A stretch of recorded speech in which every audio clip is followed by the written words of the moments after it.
कालोपजरो वरेण्य पायात् पायात् पुरुष पुराण तत्परेरचिन्त्यं युगभारमेका स्तोतुं वहन योगिभिरप्यशक्य स्तुत्योऽध्यमीशौ वृषभो न भानो केमप्रवेशे वृषति प्रदीप तत्याज शक्र शक्नाभिमानं नाहं त्यजामि स्तवनानुबन्धम् पेन पेन ततोऽधिकार्थं वातायनेनेव निरूपयामि त्वं वेश्वदृष्ट्वा सकलैरदृश्यो विद्वान् शेषं निखलैरवेद्य वक्तुं कियान्कीदृशेत् शक्त्या स्तुतिस्ततो शक्तिकथा तवास्तु व्यापीडितं बालमिवात्मदोषैर्लुल्लाङ्गतां लोकमवाप्यपस्त्वं हिताहितान्वेषणमाद्यभाजः सर्वस्य जन्तोरसिबालवैद्या। चलिए आराधना जी पढ़िए 6वें नंबर के श्लोक से। दाता न हर्ता दिविसं विवस्वा नद्वासि इच्छुतिदर्शी यथास साव्याजमेवं गमयाति सक्त क्षणेन तस्येऽभिमतं नताई। बहुत बढ़िया। 7वें नंबर को पढ़िए। उपेति भक्त्या सुमुख सुखानि त्वदीयेषु भारी विमोक्ष्य दुःखं सदा विधातु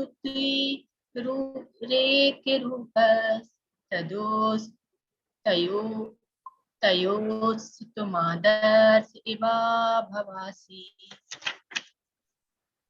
अघागिताब्धे सयतापयोधि नीरोचितुंगा प्रकृति सयत्र दव्वाध पृथिव्यो पृथुता तथैव व्यापात्वदीया भुविनान्तराणि तवानवस्थापरिमार्थितत्वं त्वदानगीता पुनरागमस्य दृष्टं विहायेतुं दृष्टिमेसि विरोधवृत्तोऽपि समञ्जस्य तत्त्वम्।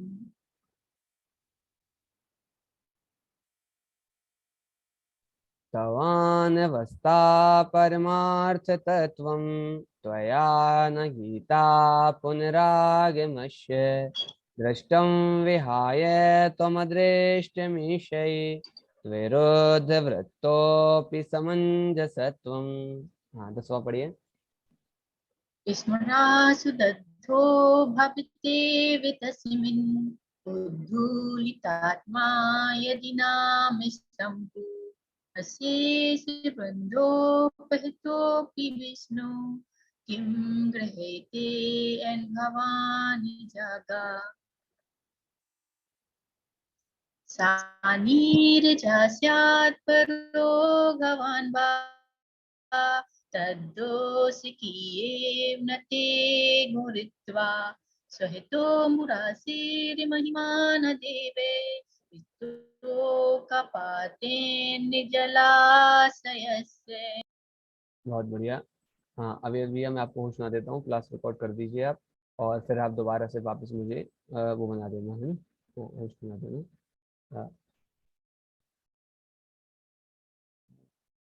yes.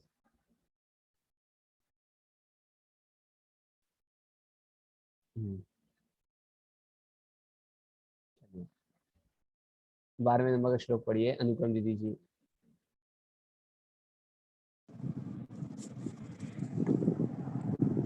कर्मे स्थितिं जन्तुर्नेक भूमिं नयति यमो सच्चा परस्परस्य हि तर्योर्भवब्दौ जिनेन्द्र नो नाविकयोरिवाख्या। सुखाय दुःखानि गुणाय दोषान् धर्माय पापानि समाचरन्ति तैलाय वालासिकता समूहं निपीडयन्ति स्फुटमत्वदीया।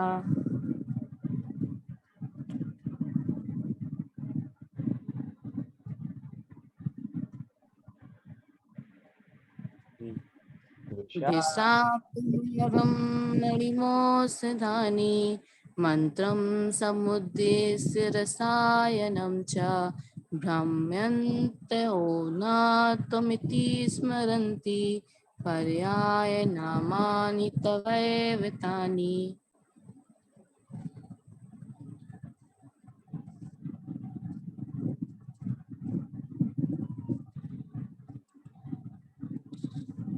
तेन कृतवानसि त्वं देवा कृतश्चेतसि येन सर्वं हस्ते कृतं तेन जगद्विचित्रं सुखेन जीवत्यपि चेत्तवाः। सृष्टि जी 16वां पढ़िए।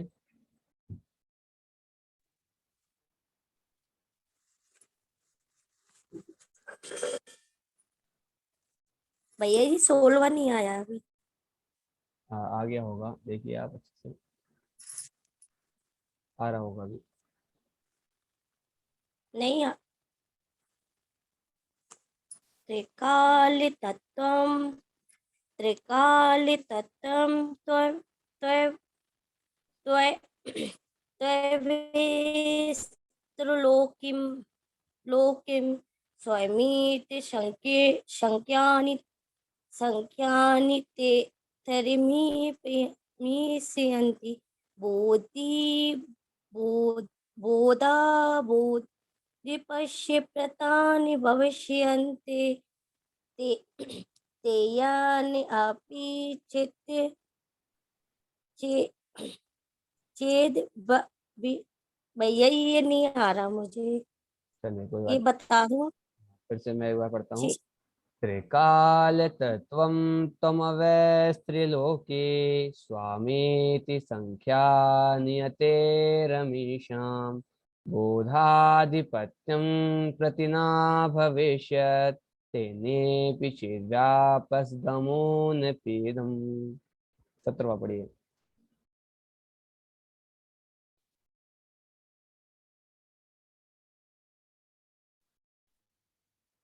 नाकस पढ़िए। नाकस्य प्रत्यो परिक्रम्य रम्य नाग्यं विरूपस्य तवोपरि तभ्यो हेतुं स्वसुखस्य भानो रुद्रभृता क्षेत्रं बादरेण नाकस्य पत्यो परिकर्म रम्यं नागम्य रूपस्य तवोपकारी तस्यैव हेतु स्वसुखस्य भानो उद्बिभ्रतच्छत्रमिवादरेण। आकिंचन दे दीजिए, पढ़िए 18वें से।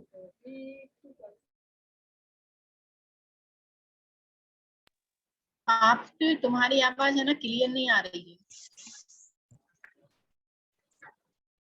कोऽपेक्षितत्वं कौसुकोपदेशः साचेत्किमिच्छत्प्रतिकूलवादा कासौ को वा सर्वजगत्प्रियतं तन्नो यथा तत्मवेद्यन्ते तुङ्गाफलं यत्किञ्चित् विनाश्य प्राप्यं समुद्रान्नधनेश्वरादै विरालं भूचोच्चतमादिर्वादे नेकापि नियाति धूपयोधे।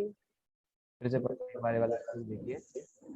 तुंगात् फलं यत्तद्किञ्चनाश्य प्राप्यं श्रमधानधनेश्वरादे निरम्भसप्यच्युतमापादे नैकापि निर्याति धुनीपयोधे। संगीता भाभी जी 20वें नंबर का श्लोक पढ़ बिल्कुल लीजिए। त्रिलोक सेवा निहिमाहि दंडम दधेयतीन्द्रो विनेव तस्य तत्प्रात्यहारी भवता कुतस्य तत्कर्मयोगादि अधिवातवास्ति। यानी 3 लोक की व्यवस्था के लिए जो आपने यानी कि इंद्र ने नियम बनाया है और व्रत को धारण किया है, वो है आपका प्रार्थार्य नहीं हो सकते हैं। आपके यदि प्रार्थार्य कहे जाए तो कह सकते हैं। देखिए ये देखा था अपन ने श्लोक में कि 3 लोक की सेवा, कर्म भूमि की जब स्थापना हुई तो उसकी सेवा बनाने के लिए, उसमें नियम बनाने के लिए, कानून बनाने के लिए, एक सुनिश्चित व्यवस्था बनाने के लिए इंद्र ने अपने हाथ में वज्र लिया था कि आप लोगों में से यदि कोई गलती करेगा तो उसको मैं ताड़ना करूंगा, उसको मैं दंड दूंगा, क्योंकि पहले दंड की व्यवस्था भी नहीं थी। तो दधे धारण किया था यदिंद्रो, जिस प्रकार इंद्र ने विनय पूर्वक, ऐसा नहीं कि सबको मारे, विनय पूर्वक सबकी रक्षा के लिए यह सब व्यवस्था उसने की थी, तो इसीलिए वह प्रातिहार कहलाया। वह क्या कहलाया? प्रातिहार कहलाया। और आदिनाथ भगवान थे तो वह पहले अंतिम कुल करके पुत्र थे, तो उनने भी कर्म भूमि की सारी व्यवस्था करी थी। आपने कहानी सुनी होगी गाय के मुखौटे वाली, खेती कैसे करना, ये सारी आपने कहानी सुनी होगी। तो कैसी व्यवस्था करना, ये तो इंद्र ने आकर के उनकी व्यवस्था में मदद करी थी, तो वह वास्तुतः प्रातिहार तो उस इंद्र का है, लेकिन भगवान आपके प्रातिहार हैं, 8 प्रातिहार हैं। यह क्यों कहा जाता है? क्योंकि वह कर्म योग से आपके कहे जाते हैं। इंद्र ने वे प्रातिहार धारण करे, और इंद्र ने किसके लिए वह प्रातिहार धारण करे? आपके लिए धारण करे, कि आपने जो व्यवस्था बनाई है वह यथार्थ रूप से चलती रहे, इसके लिए प्रातिहार वे आपके कहलाए। इसके लिए कल उदाहरण दिया था, मोदी जी 50 बंदूक लेकर के चलते हैं, तो बंदूक 50 लेकर के चल सकता है क्या कोई आदमी? अरे मतलब 50 बॉडीगार्ड लेकर के बंदूक वाले चलते हैं, ये देखा था। और तत्कर्म, यह कर्मयोग, कर्मयोग मतलब उसका कार्य है, उसका कार्य है, इंद्र का कार्य सबकी रक्षा करना और भगवान की सेवा करना, तो इसके कर्मयोग से वह उसकी कहाए जाएंगे। और दूसरा अर्थ देखा था, तीर्थंकर नाम कर्म की जो प्रकृति है उसके कारण यह भगवान का प्रतिहार, 8 प्रतिहार कहे जाते हैं। इस प्रकार अपन ने कल 20वें नंबर का श्लोक देखा था। एक बार अपन श्लोक पढ़ते हैं। एक बार और उसका अर्थ बता दीजिए। एक बार और देखिए, जिस प्रकार से इंद्र जो था उसने सबकी रक्षा के लिए विनय पूर्वक 3 लोक की सेवा के, जो 3 लोक मतलब जो कर्म भूमि का थी, सारे जगत में जो कर्म भूमि का प्रचार प्रारंभ हुआ, तो उसकी सेवा करने के लिए नियम के लिए नियम कानून बनाए, तो उसके लिए दंड धारण किया, वज्र दंड धारण किया।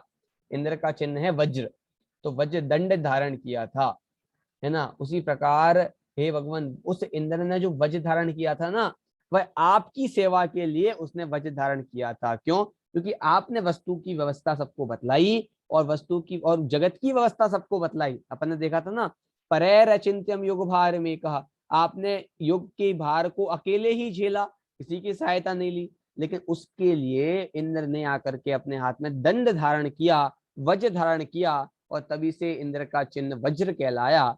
और ये कह रहे हैं वह प्रातिहार, वह जो इंद्र है, वह इंद्र ने प्रातिहार धारण किया, तो इंद्र ने प्रातिहार धारण किया, वो वज्र धारण किया, इसलिए इंद्र भी प्रतिहार कहलाया, भगवान का प्रतिहार कहलाया, भगवान का द्वारपाल कहलाया, क्योंकि सारी व्यवस्था इंद्र देखता है बचपन से लेकर के अंत तक, है ना। तो वह कर्म योग से इंद्र की व्यवस्था कहलाएगी। कुल मिलाकर के बात इतनी सी है कि भगवान की इसमें परीक्षा की जा रही है, और कह रहे हैं कि भगवान जो ये 8 प्रातिहार आपको देखने में आते हैं, लोग जिससे प्रफुल्लित होते हैं, वस्तुतः वे 8 प्रातिहार आपके नहीं है, वे तो इंद्र के कारण आपके कहलाए, उसके कारण आपके कहलाए जाते हैं। क्योंकि दुंदुभी बजाना कौन बजाएगा? दुंदुभी भगवान थोड़ी ना अपनी दुंदुभी बजाएंगे, इंद्र आकर के दुंदुभी बजाता है। सिंहासन, किसका सिंहासन बनाना किसका काम है? कुबेर का, सुरपति का। ये का सारे सिंहासन, छत्र, चमर, भामंडल, ये सब किसके हैं? इंद्र के काम है, भगवान का काम नहीं है। अच्छा देखिए, जैसे प्रवचन होने हैं तो प्रवचन में माइक की व्यवस्था करना, ये माइक की व्यवस्था करना किसका काम है? समाज वालों का। अब पंडित जी आकर के माइक की व्यवस्था नहीं करेंगे तो फिर भी वो माइक किसका है, किसके लिए लगाया जा रहा है वो माइक? कि वह माइक अभी जो पंडित जी हैं उनका प्रतिहार है, उनके लिए लगाया जा रहा है। लगाएगा कौन? वस्तुतः समाज वाले। उसी प्रकार यह संवत्सरण की सारी विभूति लगा कौन रहा है? इंद्र वस्तुतः। तो प्रतिहार वस्तुतः तो इंद्र को कहलाना चाहिए। भवतः आपका कुतस्थ्यम, किस प्रकार हो सकते हैं वे प्रतिहार? आपके नहीं हो सकते हैं। कर्म योग से यदि आपके कहना चाहो तो कदाचित कह सकते हैं। इस प्रकार की बात इसमें लिखी। चलिए अब अपन 21वें नंबर श्लोक की ओर चलते हैं। इसमें बहुत मार्मिक श्लोक है ये। इसमें ये समझिए, आपको इतना मजा आएगा श्लोक में, क्या बताएं। बहुत आनंददायक श्लोक है। चलिए पढ़ते हैं। भैया हमारी भी स्क्रीन शेयर नहीं हो रही। अच्छा, स्क्रीन नहीं आ रही आपके में?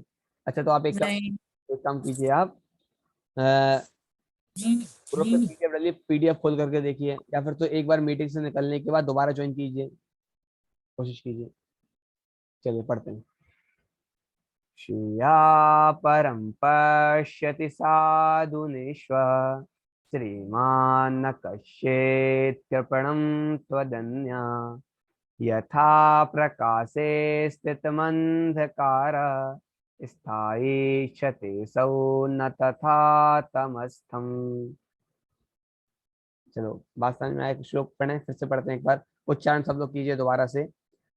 श्रिया परं पश्यति साधुनि स्वः श्रीमान् न कश्चित् कृपणं त्वदन्यः यथा प्रकाशे स्थितमन्धकार स्थायीच्छते सौ न तथा तमस्थम्।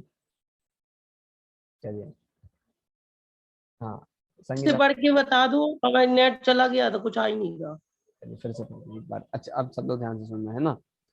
श्रिया परं पश्यति साधुनि स्वः श्रीमान् न कश्चित् कृपणं त्वदन्यः यथा प्रकाशे स्थितमन्धकार स्थायीच्छते सौ न तथा तमस्थम्।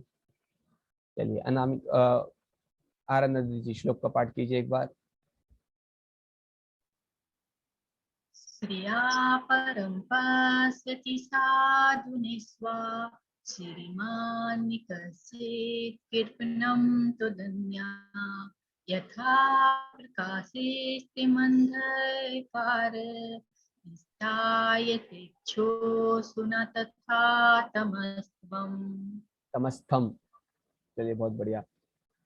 दूसरी लाइन पढ़ के बता दीजिएगा। श्रीमान् न कश्चित् कृपणं त्वदन्यः। फिर से। श्रिया परं पश्यति साधुनि स्वः श्रीमान् न कश्चित् कृपणं त्वदन्यः यथा प्रकाशे स्थितमन्धकारः स्थायीच्छते सौ न तथा तमस्थम्। क्या कह रहे हैं देखिए, कितना मार्मिक श्लोक है, बहुत मजेदार, आपको मजा आएगा।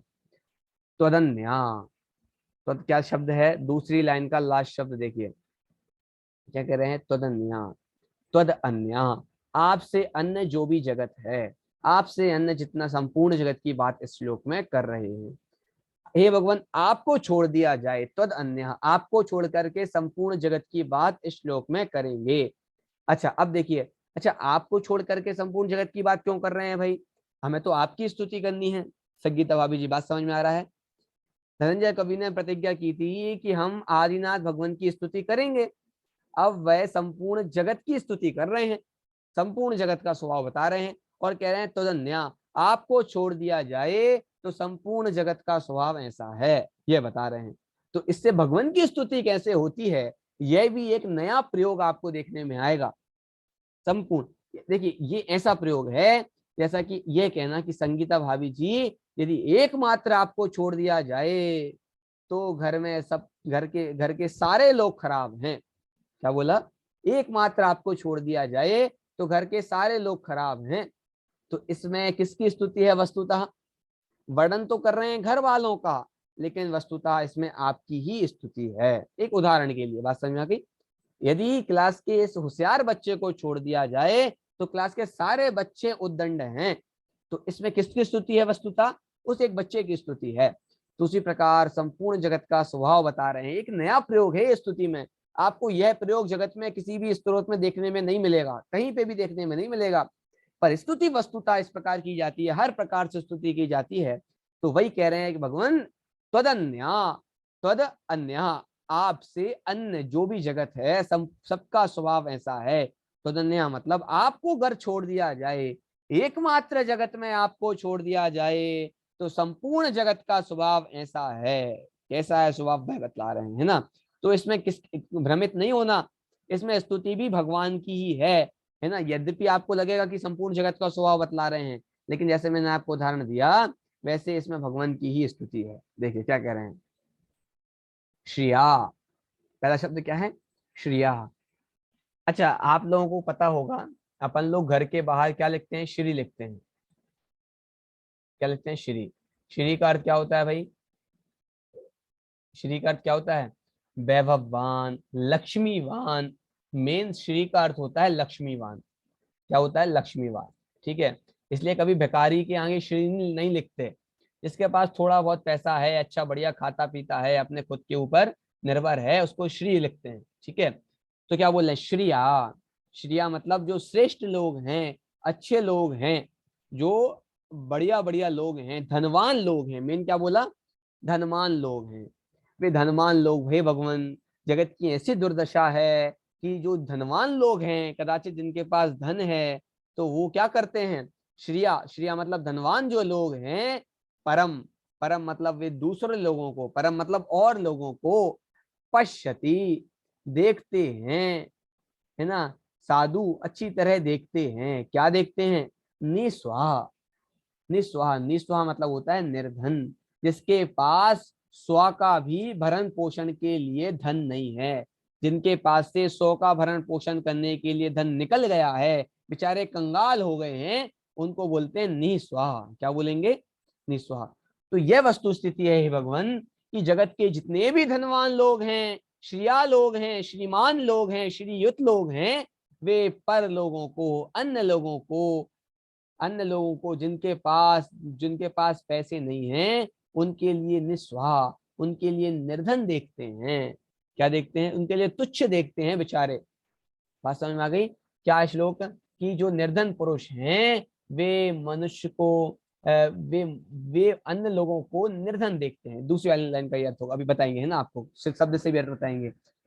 और दूसरा अर्थ है कि जो निस्वाहा लोग हैं, जो निस्वाहा लोग हैं, वे श्रिया परम पश्यति साधु, उनके लिए जो निर्धन लोग हैं वे अपने से धनवान लोगों के लिए अच्छा देखते हैं, साधु देखते हैं, बढ़िया देखते हैं। ये जगत की रीति है। निर्धन कोई व्यक्ति है वह धनवान वालों को अच्छा देखता है, ये बहुत बड़े लोग हैं, इनका बड़ा ठाटवाट है, अच्छा बढ़िया घर है, सब कुछ इनके पास, एसी, कमरा, कूलर वगैरह सब कुछ है। तो जो फिर से पहले लाइन कर देखिए, श्रिया मतलब जो धनवान लोग हैं उनके लिए, परम, परम मतलब अन्य लोग, पश्यति देखते हैं, साधु अच्छा देखते हैं। कौन लोग? निस्वाहा। निस्वाहा मतलब जो निर्धन लोग हैं वे धनवान लोगों के लिए साधु अच्छा देखते हैं, उनके लिए बहुत बड़ा मानते हैं। क्यों? ये जगत की रीति है। निर्धन व्यक्ति अच्छे व्यक्ति को बड़ा देखता है, अपने से बलवान देखता है, अच्छा देखता है, इनके पास पैसे हैं, क्योंकि जगत में सब पैसा ही सब कुछ है। तो वह क्या कह रहे हैं कि जो साधु अच्छा देखते हैं। कौन अच्छा देखता है? निर्धन व्यक्ति धनवान वाले को अच्छा देखता है, साधु अच्छा देखता है, बहुत अच्छा मानता है। और इससे विपरीत श्रीमान, जो श्रीमान है, श्रीमान मतलब कौन? वही श्रिया, ऊपर वाला श्रिया, जो श्रीमान मतलब धन संपन्न वाला जो जीव है, वह कश्चित कृपणम ना, वह कृपण लोगों को कुछ भी नहीं देखते।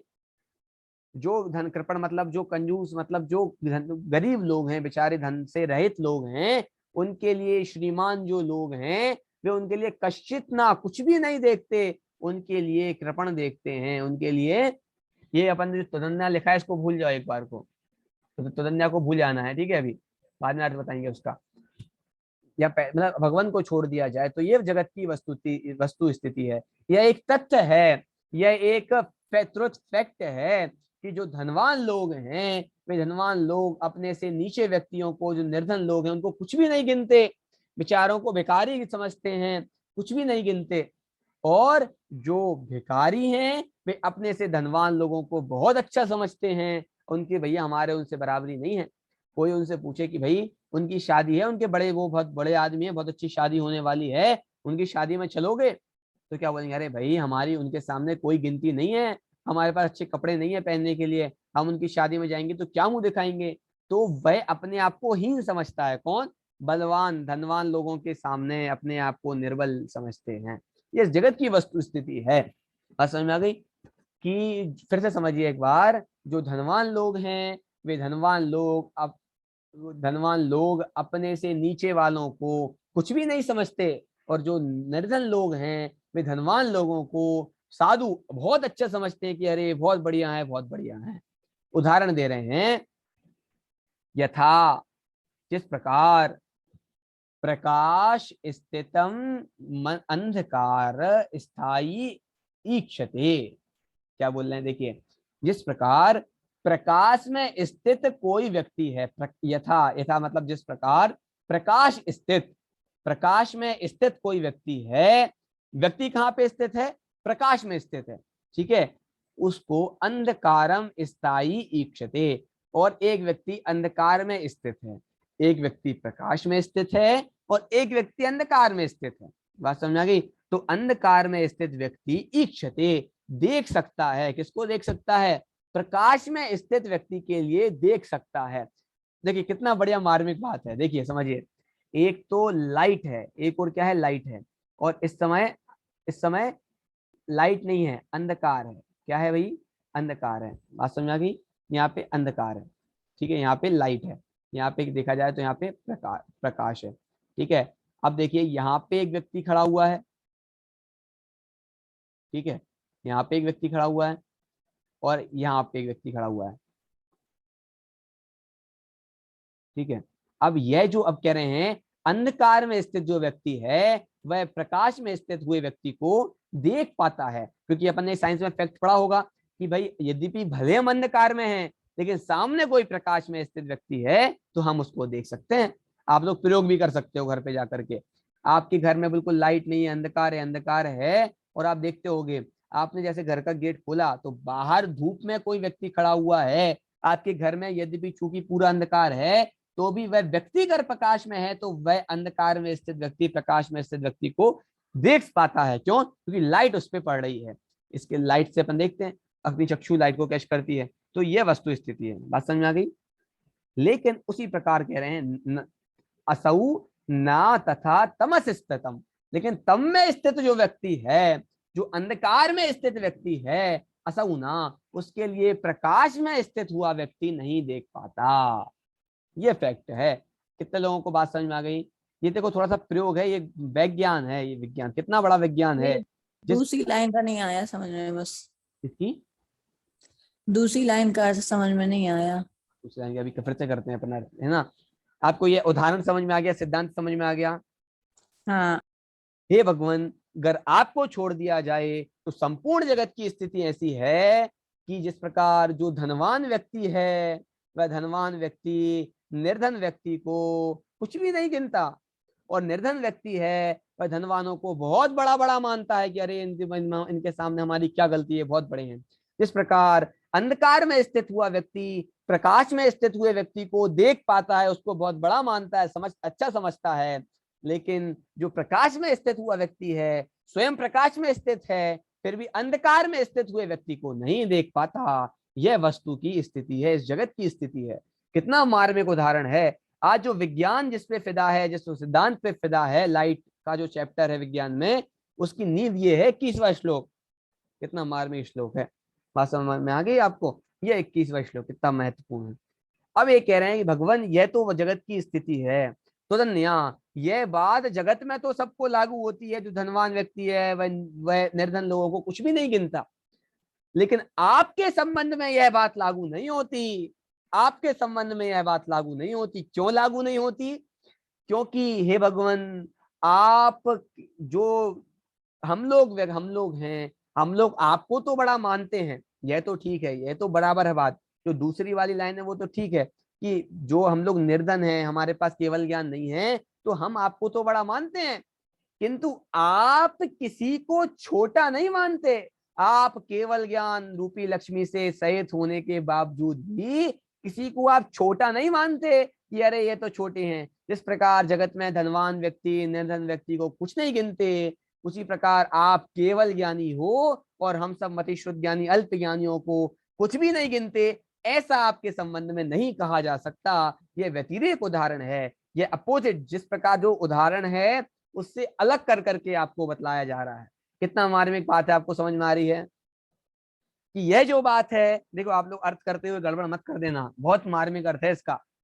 कितना महत्वपूर्ण अर्थ है कि भैया भगवान जिस प्रकार प्रकाश में स्थित कोई व्यक्ति है, उस प्रकाश में स्थित हुए व्यक्ति को अंधकार में स्थित हुआ व्यक्ति अच्छी तरह देख लेता है, लेकिन अंधकार में स्थित हुआ व्यक्ति कोई है, वह जिस प्रकार प्रकाश में स्थित हुआ कोई व्यक्ति है, वह अंधकार में स्थित हुए व्यक्ति को नहीं देख पाता। धनवान व्यक्ति कोई है, वह नीच व्यक्ति को कुछ भी नहीं गिनता, लेकिन और नीच व्यक्ति धनवान लोगों को बहुत बड़ा मानते हैं। यह जगत की वस्तु स्थिति है, पर आपके संबंध में यह बात लागू नहीं होती। क्यों? क्योंकि जगत के सारे निर्बल लोग, निर्धन लोग, केवल ज्ञान से रहित लोग आपको तो अच्छा मानते हैं, यह बात तो ठीक, लेकिन आप किसी को अपने से कम नहीं देखते। आप सबको क्या बताते हो? भगवान आत्मा है, सब मेरे समान हैं, हूँ परमात्मा छू एम नक्की कर। तो आपने किसी को छोटा बड़ा नहीं देखा, सभी जीव सब बराबर हैं। इसलिए भगवान महावीर की 11 शिक्षा है बाल बोध में। पहली शिक्षा क्या है? क्या है पहली शिक्षा? सभी आत्माएं बराबर हैं, कोई छोटा बड़ा नहीं है। यह उपदेश किसका है? भगवान महावीर का, भगवान आदिनाथ का ये उपदेश है। तो क्या कह रहे हैं भगवान? आपने अपने से छोटा बड़ा जगत में किसी को नहीं देखा है। आपने यह बतलाया है कि संपूर्ण जगत बराबर है, सभी आत्माएं बराबर हैं। इसके लिए यह बात आपके संबंध में कदाचित लागू नहीं हो सकती, जगत में तो यह बात लागू होती है। और ये फैक्ट है कि सब बड़े बड़े जो धनवान लोग हैं वह नीच व्यक्ति को कुछ नहीं गिनते। बेकारी हमारे घर पे आता है पैसे लेने के लिए, चल भाई आगे जा आगे जा, उसको भगा देते हैं। और वो भिखारी अपने आप को, आप लोगों को सेठ देखता है, कितने बड़े सेठ जी हैं, कुछ पैसे मिल जाएं, आपको अच्छी नजरों से देखता है। यह तो जगत की वस्तु स्थिति है। लेकिन उस भिखारी को भी भगवान क्या बताते हैं? अरे भाई तू भी भगवान आत्मा है, भगवान छोटा बड़ा नहीं देखते, इसलिए भगवान की यथार्थ दृष्टि है। इसलिए अब आप श्लोक की हेडिंग पढ़ो तो अब आपको समझ में आएगा श्लोक की क्या हेडिंग है। समदृष्टा, भगवान सबको समान देखते हैं। समदृष्टा, समान रूप से सबको भगवान देखते हैं। इसलिए मैंने आपको पहले हेडिंग नहीं बताई, अब आपको अर्थ समझ में आ गया है तो अब आपको हेडिंग समझ में आ जाएगी। तो कितना मार्मिक उदाहरण है भाई।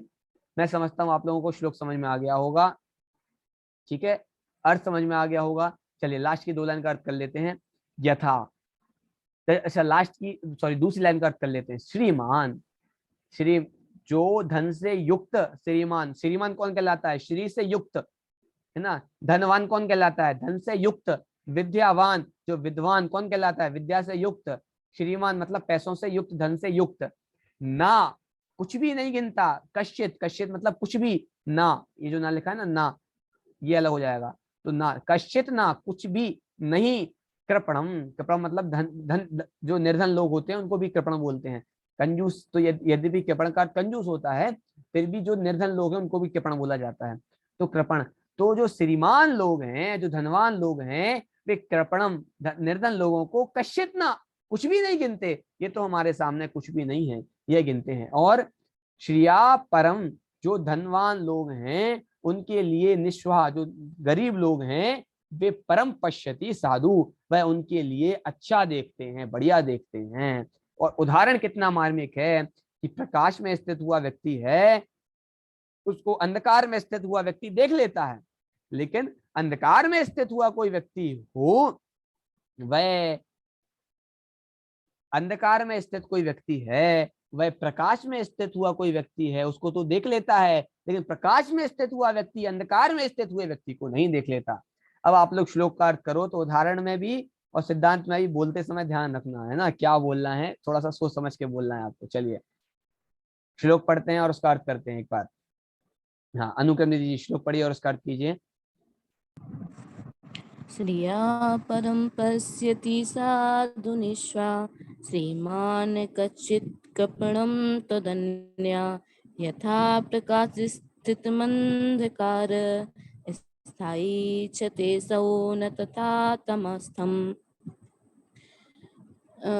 हे भगवान, जिस प्रकार धनवान व्यक्ति है वह कृपणों को कुछ भी नहीं गिनते, लेकिन जो निर्धन व्यक्ति है वह धनवान को बहुत अच्छा समझते हैं, बहुत अच्छा मानते हैं। जिस प्रकार अंधकार में स्थित व्यक्ति प्रकाश में स्थित व्यक्ति को देख लेता है, लेकिन प्रकाश में स्थित व्यक्ति अंधकार में स्थित व्यक्ति को नहीं देख पाता, ठीक उसी प्रकार हे भगवान, आपके केवल ज्ञान में ऐसा नहीं है कि हम अल्पज्ञानी को आप अच्छा या बुरा समझें। आप सभी को समान दृष्टि से ही देखते हैं। बहुत बढ़िया। तो यह जो श्लोक है ये व्यतिरेक उदाहरण है। बात समझ में आ गई? व्यतिरेक उदाहरण क्या होता है? दो उदाहरण होते हैं, एक होता है अन्वय उदाहरण और एक होता है व्यतिरेक उदाहरण। जैसे अपन बोलते हैं ना, जितना गहरा समुद्र है उतना ही गहरा आपकी आंखें हैं। एक उदाहरण समझना कि समुद्र जितनी गहरी आपकी आंखें हैं, ये अपन बोलते हैं। चांद जितना सुंदर चांद है उतना सुंदर आपका चेहरा है। ठीक है, तो ये अन्वय उदाहरण है। जैसा उदाहरण है वैसा सिद्धांत है। ठीक है, जैसा मतलब पॉजिटिव उदाहरण है और पॉजिटिव सिद्धांत है, यह हो गया अन्वय उदाहरण। एक होता है व्यतिरेक उदाहरण कि उदाहरण तो है नेगेटिव लेकिन सिद्धांत है पॉजिटिव, उदाहरण है पॉजिटिव लेकिन सिद्धांत है नेगेटिव। बात समझ में आ गई? तो ये हो गया व्यतिरेक उदाहरण। जैसा उदाहरण है वैसा सिद्धांत नहीं है। ठीक है, यहाँ कह रहे हैं भगवान देखिए, ये यद्यपि ऊपर जो बात बतलाई वह और नीचे जो उदाहरण दिया वह उदाहरण से सिद्धांत तो मैच करता है, लेकिन भगवान से यह वाली बात मैच नहीं करती। इसके लिए यहाँ पे व्यतिरेक उदाहरण समझाया गया है। देखिए, ऊपर जो सिद्धांत है और नीचे जो उदाहरण दिया गया है उन दोनों में तो अन्वय उदाहरण है, पॉजिटिव उदाहरण है, पॉजिटिव सिद्धांत है। जैसा जैसा उदाहरण वैसा वैसा सिद्धांत। लेकिन भगवान के संबंध में यह बात लागू नहीं होती, इसके लिए इसको यहाँ पे व्यतिरेक उदाहरण बोला जाता है। ठीक है, आपको बात समझ में आ गई? कितना मार्मिक श्लोक है। ऐसा उदाहरण आपको देखने में नहीं मिलेगा। तो इसके माध्यम से भी भगवान की ही महिमा की जा रही है। जैसे मैंने आपको पहले बतलाया था कि यदि आपको एकमात्र एक जन को छोड़ दिया जाए तो बाकी के सारे लोग घर के निठल्ले हैं, तो एक की तारीफ हो गई उसमें भी कदाचित। बात समझ में आ गई? उसी प्रकार भगवान को छोड़ दिया जाए तो हे भगवान, जगत के सारे लोग बेचारे अपने से बड़े लोगों को अच्छा देखते हैं, छोटे लोगों को निर्धन देखते हैं। लेकिन ये धन है, ये पुण्य के अधीन है, ये कभी ऊपर नीचे होता रहता है, इसमें क्या घमंड करना। लेकिन यह जगत की वस्तु स्थिति है कि अपने से अच्छे लोगों को बढ़िया मानते हैं, निर्धन लोगों को अच्छे लोग कुछ भी नहीं मानते, है ना। जिस प्रकार प्रकाश का इस अंधकार का उदाहरण दिया, तो हे भगवान, लेकिन आपके संबंध में यह बात लागू नहीं होती। आप सबको बराबर देखते हैं, आप सबको द्रव्य दृष्टि से देखते हैं, आप किसी को पर्याय दृष्टि से नहीं देखते हैं। इस प्रकार की बात यहाँ पे बतलाई गई है। चलिए, बस समझ में आ गई आप लोगों को, मुझे लगता है। चलिए, अनामिका दीजिए, श्लोक पढ़िए और अर्थ कीजिए। श्रेयाय परं पश्यति साधु निस्वा श्रीमान् कस्येत् कृपातं तदन् तथा कृपणं तदन्या। श्रीमान् कस्यन् कृपातोऽनन्या तथा प्रकाशे स्थितम् अंधकारम्। यथा है, यथा क्या? यथा प्रकाश स्थितम् यथा प्रकाशे स्थितम् अंधकारम् स्याति चैषो न तथा तम स्थितम्। देखिए, जो ये लिखा है लास्ट में अंधकारस, क्या बोलेंगे इसको? अंधकारस। क्यों सा क्यों बोलेंगे आधा? क्योंकि आगे आने वाला संयुक्त अक्षर है और उसमें सा लिखा हुआ है ना, उसका दोबारा से उच्चारण होगा। यथा प्रकाशे स्थितमंधकारस स्थायी क्षति सौ न तथा तमस्थम। यथा प्रकाश स्थितमंधकारस् ध्यायी क्षतेसो न तथा तमस्थम। हाँ, पढ़िए। श्रेया मतलब क्या अर्थ कीजिए। धनवान से मतलब धनवान परम मतलब दूसरों को पसती देखते हैं, साधु मतलब अच्छा, निस्वा मतलब गरीब, जो गरीब लोग रहते हैं, निर्धन लोग रहते हैं, वो बड़े जनों को, धनवान लोगों को अच्छा मानते हैं और देखते हैं। श्रीमान और जो धनवान है, कृष्ण कृपाण मतलब गरीबों को, और ना कश्चिन मतलब देखते, अच्छा नहीं देखते। जो धनवान लोग हैं वो गरीबों को अच्छा नहीं मानते, ना देखते हैं। कश्चित ना, कुछ भी नहीं गिनते। तत् यथा मतलब जैसे प्रकाश में स्थित, प्रकाश में जो स्थित है मतलब जो प्रकाश में है, वो व्यक्ति अंधकार में रहे हुए व्यक्ति को नहीं देखता। उसी प्रकार अंधकार वाला व्यक्ति प्रकाश में तो देख लेता है, अंधकार में हुआ व्यक्ति प्रकाशवान व्यक्ति को तो देख लेता है, लेकिन प्रकाश में जो व्यक्ति रहता है वो अंधकार वाले व्यक्ति को नहीं देख सकता। लेकिन हे भगवान, ऐसा आप में लागू नहीं होता। क्यों? क्योंकि आप सभी जीवों को भगवान समान देते, भगवान आत्मा जानते हैं। क्योंकि आपके ज्ञान में सभी आत्माएं बराबर हैं, आप वैसे ही नहीं। बहुत बढ़िया, बहुत बढ़िया। हे भगवान, आप पैसों वालों को अच्छा मानते हो ऐसा नहीं है, लेकिन पैसे वाले आपको अच्छा मानते हैं वो तो ठीक, लेकिन आप पैसे वालों को अच्छा मानते हो, निर्धनों को गरीब मानते हो, ऐसा आप नहीं करते हो। आप समदृष्टिवान हो। ठीक है, आपको उदाहरण समझ में आ रहा है? मिलाते जाइए ऊपर से। प्रकाश में स्थित हुआ व्यक्ति अंधकार में स्थित हुए व्यक्ति को नहीं देख पाता। प्रकाश में स्थित हुआ व्यक्ति अंधकार में स्थित हुए व्यक्ति को नहीं देख पाता। ऊपर से क्या घटाएंगे? ऊपर से क्या घटाएंगे? प्रकाश में, फिर से प्रकाश में स्थित हुआ व्यक्ति अंधकार में स्थित हुए व्यक्ति को नहीं देख पाता। प्रकाश में स्थित हुआ व्यक्ति है कोई, वह अंधकार में स्थित हुआ व्यक्ति है, उसको नहीं देख पाता। तो इसका ये देख पाता है। हाँ दीदी, क्या क्या बोले दीदी, क्या घटाएंगे? व्यक्ति निर्धन व्यक्ति को कुछ भी नहीं समझता है, इस वाले उदाहरण में ये घटेंगे। बहुत बढ़िया, बहुत बढ़िया। कि जो धनवान व्यक्ति है वह निर्धन व्यक्ति को समझता है अंधकार में स्थित है, इसके पास कुछ नहीं है, इसको कुछ भी नहीं गिनता। ठीक है। और दूसरा उल्टा करें कि जो प्रकाश में स्थित व्यक्ति है उसके लिए अंधकार में स्थित हुआ व्यक्ति देख लेता है। अंधकार में स्थित हुआ व्यक्ति मतलब गरीब है, वह प्रकाश में स्थित हुआ व्यक्ति जो अमीर है उसको देख लेता, अच्छा मानता है। लेकिन आपके संबंध में यह बात लागू नहीं होती है। चलिए आरना दीदी अर्थ कीजिए, श्लोक पढ़िए। सिरिया परं पश्यति साधु निस्वा सिरिमान् कश्चित् कृपणं तो अन्या यथा प्रकाशे स्थिमन्त्रिकारे स्थाय तीक्षोऽसु न तथा तमस्त्वम्। धनिकों को तो सभी निधन लगते हैं, भला समझते हैं, पर निर्धनों को तुम सिवाय जिनको भला ना कहते हैं। जैसे अंधकारवासी उजियाले वाले को देखे, वैसे उजियाला वाला नर नहीं तंबासी को देखे। अर्थात जो लक्ष्मी संपन्न लोग हैं वो दूसरों को बहुत अच्छा समझते हैं, देखते हैं। निर्धनों को, जो निर्धन व्यक्ति है वो लक्ष्मी संपन्न लोगों को, धनवान व्यक्तियों को बहुत अच्छा समझते हैं। लेकिन जो धनवान व्यक्ति हैं, सब लक्ष्मी संपन्न व्यक्ति हैं, वो गरीबों को, निर्धनों को कुछ भी नहीं समझते हैं। तो अन्य, लेकिन आप इनसे अन्यथा हैं।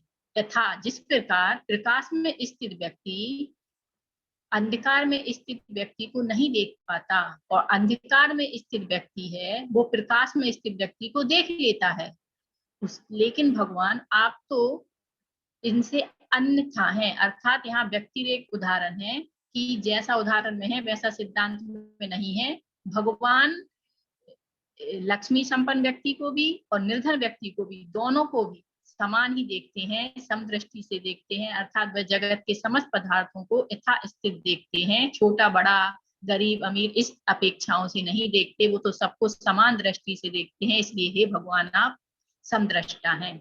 बहुत बढ़िया अर्थ आपने बताया। तो यहाँ पे अपन दो उदाहरण देख सकते हैं। कदाचित भगवान के संबंध में जाएंगे तो ऊपर वाला भी उदाहरण है, नीचे वाला भी उदाहरण है, और भगवान का जो एक स्वरूप है वह सिद्धांत एकदम अलग ही है, उन सबसे भगवान का स्वरूप है वह विलक्षण है, यह बतला रहे हैं ना। देखिए, यदि भगवान की वीतरागता देखनी हो तो आपको ये श्लोक पढ़ना चाहिए। हम वीतरागी हैं या नहीं है, भगवान वीतरागी हैं या नहीं है, तो आपको यह श्लोक समझ में आ जाए। लेकिन हम, क्योंकि हम निर्धन लोगों को बेकार समझते हैं, धनवान लोगों को अच्छा समझते हैं, हिंस प्रूव्ड कि हम सच्चे वीतरागी नहीं है। चलिए संगीता भाभी जी श्लोक पढ़िए, अर्थ कीजिए। श्रिया परम पश्यति साधुनिश्वा श्रीमान कश्चित् कृपणं तदन्या यथा प्रकाशे संबंधकार स्थायी स्थायी चतेशौ न तथा तमस्तम।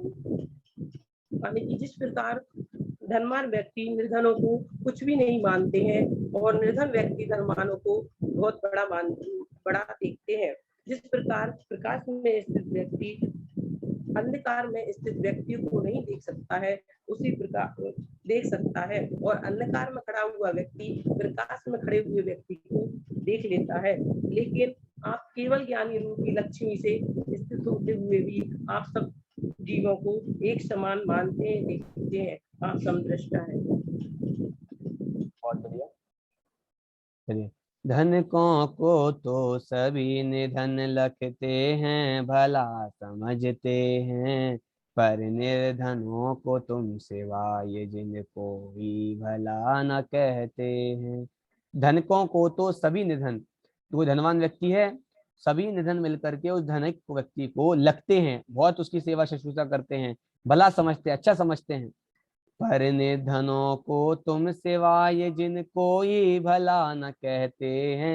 लेकिन हे भगवान, जगत में एक आप ही हैं जो उन निधनों में भी, निर्धन में भी वही भगवान आत्मा देखते हैं जो धनकों में देखते हैं, उनके दोनों में गुण कम बढ़ नहीं है। पर निधनों को तुम सिवाय जिनको ही भला न कहते हैं, जैसे अंधकारवासी उजियाले वाले को देखें, वैसे उजियाला वाला नर नहीं तम वासी को देखे। तो देखो, भगवान है वह अंधकार में कोई स्थित व्यक्ति है उसको भी देख लेते हैं, प्रकाश में स्थित कोई व्यक्ति है उसको भी देख लेते हैं। भगवान के संबंध में ये वाली बात भी लागू नहीं होती कि भगवान प्रकाश में स्थित हुए व्यक्ति को देख लें, अंधकार में स्थित हुए व्यक्ति को ना देख पाए। भगवान दोनों व्यक्तियों को देख लेते हैं, भगवान दोनों को, चाहे साधु हो, चाहे धनी हो, चाहे निर्धन हो, सबको बराबर समझते हैं। भगवान किसी को बड़ा छोटा नहीं समझते हैं। चलिए भाभी जी, हाँ भाभी चलिए अन्वय अर्थ पढ़िए।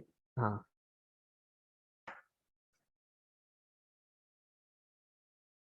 हे प्रभु, संसार के श्रीमान निर्धन पुरुषों को भी बुरी निगाह से देखते हैं, पर आप श्रीमान होते हुए भी ज्ञानादि संपत्ति से रहित मनुष्यों को बुरी निगाह से नहीं देखते, उन्हें भी अपना कर हित का उपदेश दे सुखी करते हैं। इस तरह आप संसार के अन्य श्रीमानों से भिन्न ही श्रीमान हैं। दोनों की श्री लक्ष्मी में भेद जो ठहरा, उनके पास रुपया चांदी सोना वगैरह जड़ लक्ष्मी है, पर आपके पास अनंत ज्ञान दर्शन सुख वीर अनंत चतुष्ट रूप लक्ष्मी है। बहुत बढ़िया। तो वो धन के आधार से दूसरे को बड़ा छोटा देखते हैं, लेकिन आप केवल ज्ञान रूपी लक्ष्मी से देखते हैं तो आपको कोई बड़ा छोटा नहीं दिखता। चलिए आगे दीजिए, अन्वय अर्थ पढ़िए।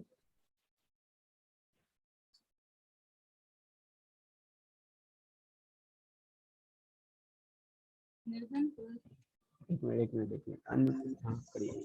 निर्धन पुरुष लक्ष्मी से श्रेष्ठ अर्थात संपन्न मनुष्य को अच्छी तरह आदर भाव से देखता है, किंतु आपसे भिन्न कोई संपत्तिशाली पुरुष निर्धन को अच्छे भावों से नहीं देखता। ठीक है, अंधकार में ठहरा हुआ मनुष्य उजाले में ठहरे हुए पुरुष को जिस प्रकार देख लेता है, उस प्रकार यह उजाले में स्थित पुरुष अंधेरे में स्थित पुरुष को नहीं देख सकता।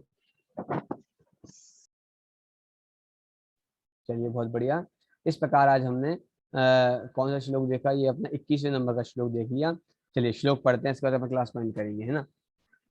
श्रिया परं पश्यति साधुने स्वः श्रीमान् न कश्येत् कृपणं त्वदन्या यथा प्रकाशे स्थितमन्धकारः स्थायीक्षते सौ न तथा तमस्तम्। धनिकों को तो सभी निधन लगते हैं, भला समझते हैं, पर निधनों को तुम सिवाय जिनको ये भला न कहते हैं। जैसे अंधकारवासी उजियाले वाले को देखें, वैसे उजियाला वाला नर नहीं तमवासी को देखे। इस प्रकार भगवान की वीतरागता अद्भुत है। हे भगवान, संपूर्ण जगत तो इस दुनिया को छोटा बड़ा कहता है, लेकिन भगवान आप एकमात्र ऐसे हो, जिन भगवान हो, जो किसी को छोटा बड़ा नहीं कहता है। चलिए जिनवाणी स्तुति करते हैं। आप लोगों में से कोई करेगा जिनवाणी स्तुति? हाँ है। निज निज में बताई यह अनंत उपकार है, इसके लिए जिन वाणी माँ को वंदना सतबार है, वंदना सतबार है।